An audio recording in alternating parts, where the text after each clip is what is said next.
Hello, this video is on role conflict. Now you have a handout that is there on Blackboard under handout and other materials. So under handouts, you look at this called handouts and more. Go ahead and open this up and download it to help you with this video. Now, first we're going to define role conflict. Role conflict is whenever the demands of two or more roles conflict or contradict with each other. Well, what does this mean? Okay, we all play many roles. For instance, everybody listening to this is a student, right? You play other roles. You're somebody's son or daughter. So look, I say, you've got to turn a paper in on Monday, and this weekend you're working on your paper, but your parents say, you got to go to grandma's house this weekend and hang out with grandma. You know, this is role conflict because you're trying to do one thing for one role called being a student and working on your paper. But on the other hand, the role of son or daughter, your parents want you to come with them to grandma's house because, you know, the grandma expects to see their grandson or granddaughter. You could have other conflicts as well. Your employer, if you work, wants you to work extra hours and you can't go out with your boyfriend or girlfriend on Friday night. This is called role conflict, where the demands of one role make it difficult to meet the demands of another role. The symptoms, you know, of this generally, if you have this and you have a lot of it, is you feel that you never have enough time to do everything you need to do. Another symptom is you feel like you cannot make everybody happy. Like if you make one person happy, you're going to make somebody else unhappy, like you're being torn apart. And role conflict can be a real problem because sometimes people make unwise decisions about how to deal with roles. For instance, I call it the superwoman, superman mentality. Some people think that they can be everything to everybody. So they tell their parents, I'm always going to be here for you. They tell their boss they can do the work. They take 15 hours worth of classes. They tell their boyfriend or girlfriend they're always going to be there for them, number one. They tell their friends they're always going to be ready for them. In other words, they promise everything to everybody. And then what happens, they can't do it. The reason they can't do it is they're not superwoman or superman. Superwoman and superman could do it. They could fly around, zap around, and they could make everybody happy and meet the demands of all the roles. So a mistake people make is trying to be superwoman or superman. You can't do it.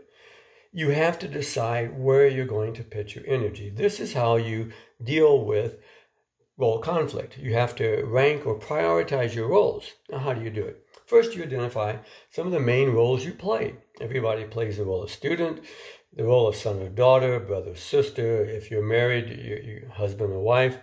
If you have a parent, you're a parent. That's another role. Boyfriend, girlfriend. Kind of an informal role, but it's a role. Being somebody's best friend, that's a role as well. Maybe you're on the church choir. Maybe you're the head of the tennis team. Think about all these roles you play. And then ask yourself this question. What role right now is most important to you? What role right now is a role that you think should come number one? Maybe it's being a student. What role do you think should be number two? Maybe it's being somebody's boyfriend or girlfriend or husband or wife. What role is number three, four, and so forth? We're going to call this an ideal ranking. Under an ideal ranking, what you're doing is you're deciding how you would ideally, and the word ideal means like, how you would really want to if things were perfect, how you ideally would like to spend your time. So on a piece of paper, write down, okay, I'd like to say student number one. Maybe being a boyfriend or girlfriend two. Maybe my job three. Maybe hanging out with my best friends four. Maybe being son or daughter five. In doing so, what this does is it helps you organize yourself so that you're saying to yourself, I want to devote most of my time to being a student. So whenever there's a conflict between the role of student and some other role, I'm going to try to put student role first as much as possible. I'll try to do that. Also, this can help you let other people that you deal with in life know that you have other roles to play and maybe they won't put demands on you. So for instance, if you tell your good friends that, hey, I'm going to school, I got a job, I got a girlfriend or a boyfriend, maybe your best friends are not going to always pressure you to go out with them and drink and drown night on Thursday nights when they know you are going to school and you got to work and do this. Now, it doesn't mean you tell your best friends, hey, you're number four. It just means you tell your best friends, I have other things I need to do beforehand. This is called an ideal ranking, and this can help you decide how to divide your time up. Think about what would be your ideal ranking.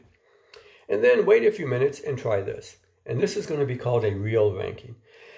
Ask yourself, how do you really spend your time?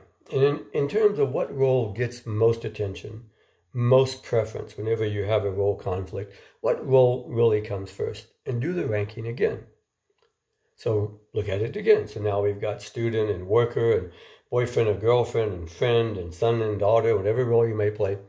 Look at this ranking and ask yourself, do the rankings match? For instance, if you put student number 1 on your ideal ranking and student comes out number 1 on your real ranking, that's good. If you put student first and boyfriend or girlfriend second and worker third on your ideal ranking, and your real ranking student is first and boyfriend or girlfriend is second and worker is third, that's great. That means that you're acting out your roles and living your roles the way you want to, and this will lessen role conflict. But what might happen is that you have an ideal ranking that doesn't match your real ranking. And then you got to ask yourself why. For instance, when I was in college, if you would have asked me how I would have ranked roles, I would have said student first. That would have been my ideal ranking.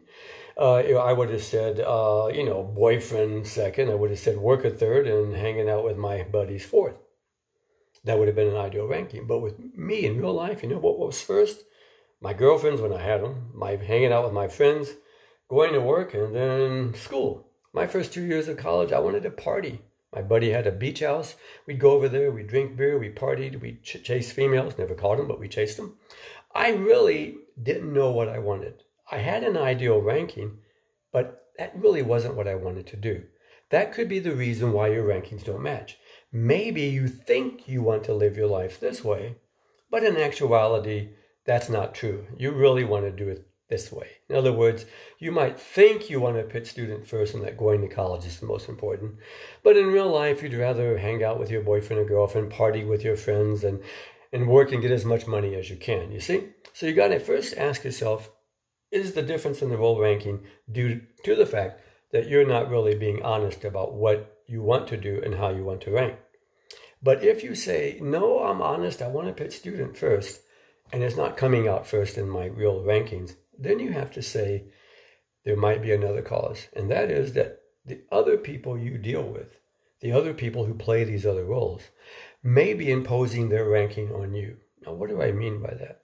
For instance, your boss might say, hey, like right now with coronavirus crisis, say you're working in a place where they deliver food. The boss might say, I need you to work 60 hours a week no matter what.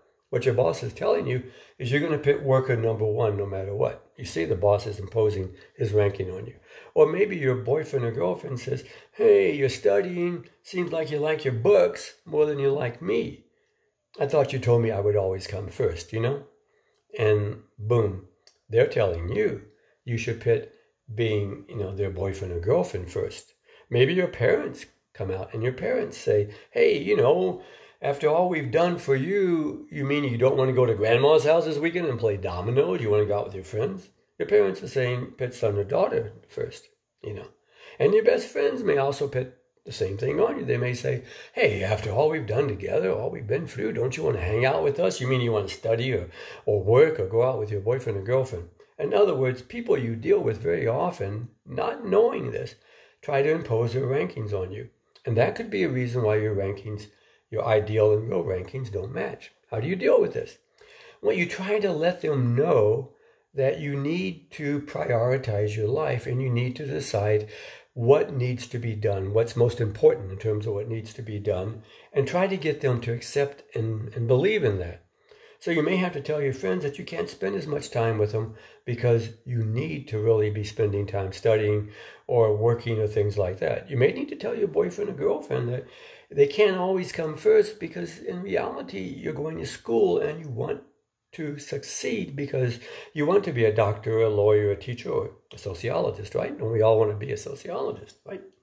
So keep that in mind. Now, once in a while you run into somebody that just kind of resist, and you have to decide what to do in that case. So if ranking or prioritizing these roles and trying to get people to agree doesn't work, you might have to make a decision in some cases about maybe eliminating a role. If you got a boyfriend or girlfriend who says to you, I always want to be number 1, I want to come before anything because you told me I'd always be number 1, you might want to decide, is it wise to stick with this person? Because they're always going to want to be number 1, and they're going to make it difficult for you to ever do anything in life other than cater to them as number 1.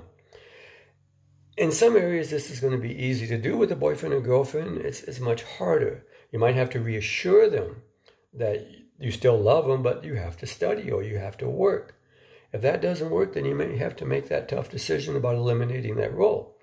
You may have to tell your friends that if they can't accept the fact that you need to study and you need to do other things in life, then you may have to leave some friends behind. That's not an easy decision. Now, of course, you can't leave your parents behind because you're still going to be the son or daughter. But you need to reassure your parents that you're no longer their little boy or girl, that you're an adult male or female, and that you have a more complicated life and you have more things you want to do, and that you're not going to always maybe be able to put them number one or grandparents number one like you did before. So let's review this real quickly. Role conflict is whenever the demands of two or more roles conflict or contradict. One role says do this, another role says do that.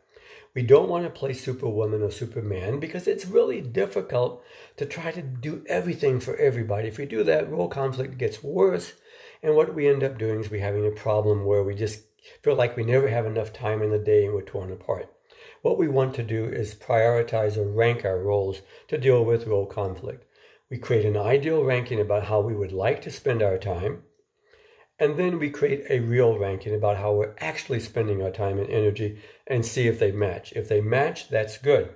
That tends to reduce role conflict. If they don't match, there are two possible reasons. One, you really don't know what you want to do. You think you want to do this, but you want to do something else, like me when I was a college kid, okay? Or two, maybe other people are imposing their rankings on you. And if that's the case, you've got to deal with that, and you've got to get these people to let go and let you be in charge of your life and let you decide how you want to rank your roles. Because if you don't, then it means you're letting other people tell you what to do in your life, and that may not make for a happy life. This is role conflict.